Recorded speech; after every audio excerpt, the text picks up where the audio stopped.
Hey there, greetings everybody. I want to welcome you here to Prog Monster. My name is Murph. I am the host of this show, a show dedicated to progressive rock and other forms of rock music. So it's Tuesday night, and we have two shows we do on a Tuesday night, but we alternate them. So this week it's ranking the songs off an album. The album I've chosen to do this week is Kiss Alive. This is the actually first time I've done this. It's actually the first time I've ranked a live album, um, songs off a live album at all. So, and this is one, if not my most favorite live album. And I know there's a lot of controversy over whether it's live or not. Actually, there's probably no controversy over it. It probably was not a live album, and they overdubbed all that stuff on top of the music, but it's still a great effect. I think most people feel, and I'm one of these people too, that feel that the best versions of the songs on this album are the best versions of the songs, even off of the studio album. So the studio albums aren't as good as what's on here. And for the most part, that is true. There are a couple tracks on here that I prefer the studio version over, but generally speaking, Kiss was a live band who had a rather large following due to their antics on stage and in their live show, not so much for their music, but in this case, the music I like quite a bit, and that's why I'm still listening to them, because I've actually never seen them live, which is a little bit surprising. I had a couple opportunities, and they came to town right when I was going on a holiday, and I wanted to go on the holiday, so I never seen them, figuring, you know what, they're going to be around for a while. I'll go see them some other time, and I never did. My sister, however, has seen them every single time they came to town. She loves them. So we're going to rank the tunes off of this album. So what I normally do, I'm going to continue to do here, which is list them in according to the ranking of how I feel about them, going from 16th in this case, because there's 16 tracks, to number one. Or from the least to the best. Not much separating at this stage of the game for this album, because it was the first album I ever owned. There's not really much separating, I would say, the first 14. The bottom two, I never really kind of warmed up to them. I don't hate them. Maybe the bottom one I kind of detest a little bit on some level, but generally speaking, I don't hate anything on this album at all. I like most of it quite a bit. Okay, so there's that famous picture on the back of those guys holding up that Kiss sign. Yeah, absolutely killer. Look at the people, man, just packed in that place to see these guys. So, yep. And this picture, of course, I think is pretty iconic. You know, pretty standard Kiss concert, right? So anyways, Kiss Alive is the album we're doing today, and I'm going to start by doing, again, my least favorite on the album, or in this case number 16, and go up to number 1, which would be my most favorite.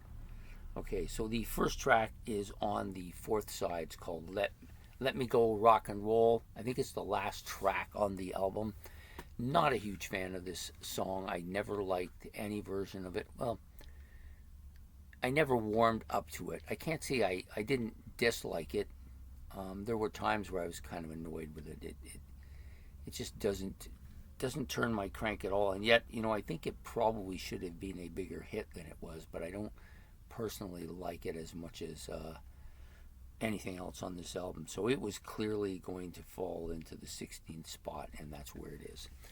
Number 15 is on the third side, which is called She. Never really warmed up to this track. A little bit more than Let It Go.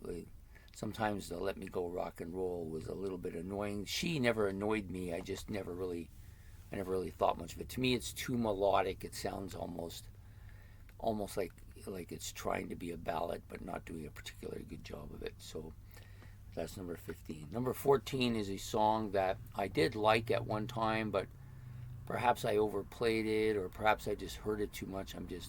I'm sick and tired of listening to it. So it comes in at number 14, and that's Cold Gin. That's a Ace Frehley pen song sung by Paul. Is it Paul? Yeah, I think it's Paul that sings this. I'm pretty sure it is. No, I'm wrong. I am 100% wrong. It's Gene, I remember now. So Gene sings this song. Number 13, another song I've heard too much. In fact, most of the songs on this album, I played this album to death all the time for years. Probably listened to most of these tracks 1,000 times each. Among the most listened to songs by me are on this album. So, yeah, the next one up is Firehouse. I didn't mind the red fire hat that Paul would wear when he sang the song. I didn't even mind the sirens. It's just I just lost interest in listening to this track, although it's still pretty solid track, coming in number 13. Number 12, same thing, Hotter Than Hell. Played them a lot. Just kind of burned out a bit. I don't dislike either of these tunes. I like them a lot, but they're going to come in lower because they're kind of more burned out than some of the other stuff. Another track that's burned out, coming in at number 11, and probably their biggest hit for the rock part of all time other than Beth, and that's Rock and Roll All Night, Party Every Day. Well, I played that too much. I even played it when we were going into the 1980s on New Year's Eve. I played it. I played it a lot. At one point, it was probably the song that I liked the most initially, but it's way too burned out. It's overplayed. It's made too much is made of it, and I don't really care to hear it anymore. I hope I never hear it again, but I did like it, and I still like it, and that's Rock and Roll All Night, Party Every Day, number 11. Number 10, this from the top 10 up aren't as burned out, and so hence the reason why they're higher up. So Strutter was a song I always liked. I even liked the original Strutter from the Strutter 78, the one that came out on the double platinum album. I like that quite a bit too, but I think I like this version better, more so than the original album, because it was on the debut album. I think I like this more than that. 100,000 Years gets high up here in the 9th spot, primarily because I do enjoy Peter Criss's drum solo, even though he's not the greatest drummer in history and has his many detractors. I think he did a good, fair job of keeping us entertained on this particular track with his drum solo, and I like it. Always liked it. It was the first real drum solo for me, so had a bigger impact probably than it would now, but at that time I liked it a lot. The first time I heard it, I was only 11, so I was very influenced by it. Number 8, Nothing to Lose. This song gets a little bit higher up the charts because I like it when Kiss do the combo singing, when you have two singers doing a song. In this case, it's Gene and Peter nails it with that voice of his, which is excellent. So this song comes number 8 because of that. Got to choose. This is one of the versions. I like this version, but I think I like the studio version better. I'm not sure why. It's more grindy, more melodic, and I just think it's a better version of the song. It's one of the few that I think is better on the studio than on here. Come On and Love Me. Like this a lot. Always like it. Lots of energy at the beginning. Paul's voice is spot on here. Really loved this song coming out of it was one of my favorite, if not my favorite song on this album at the beginning when I first started listening to this album. I still like it a lot, coming in at number 6. Number 5 is that opening song that they always used to do in that time period, which is Deuce. Pretty heavy. One of the better Gene Simmons songs, I think. It's got this kind of menacing sound to it, and I still like it a lot. It's not really burned out with me. I still listen to it on occasion as well, and I do like this version quite a bit. The next track is a Black Diamond. It's just been a staple in their concerts for decades and decades. Peter Criss's voice is spot on. He's so good. Really brings out that flavor of Kiss that the others don't bring out.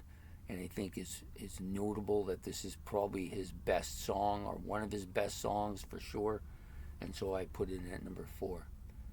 Number 3 is probably my favorite all-time Kiss song, and really the best version of it is here, but I do like the Hotter Than Hell version as well, which is Watching You.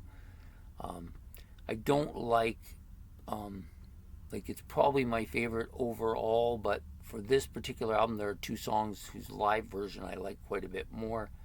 Number 2 is Parasite. This was written by Ace Frehley and sung by Gene Simmons, I believe. Yeah, Gene Simmons, same. So he did that and Cold Gin. But Parasite, excellent guitar. I love that riff. It's really different than anything else that they did. It doesn't really even sound the same as the rest of the album. The rest of the album's more melodic or heavy, but this thing is kind of a little bit of a speed sound to it. And so I like this a lot. Number 2, Parasite. So number 1 has been number 1 for a long time.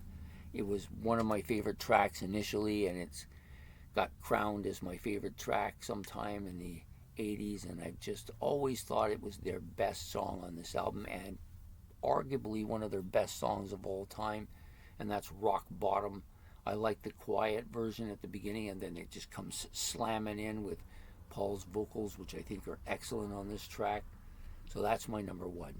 So to reiterate the entire list in order from top to bottom this time, we'll go with Rock Bottom number 1, Parasite number 2, Watching You number 3, Black Diamond at number 4, Deuce number 5, Come On and Love Me number 6, Got to Choose number 7, Nothing to Lose number 8, 100,000 Years number 9, Strutter at number 10.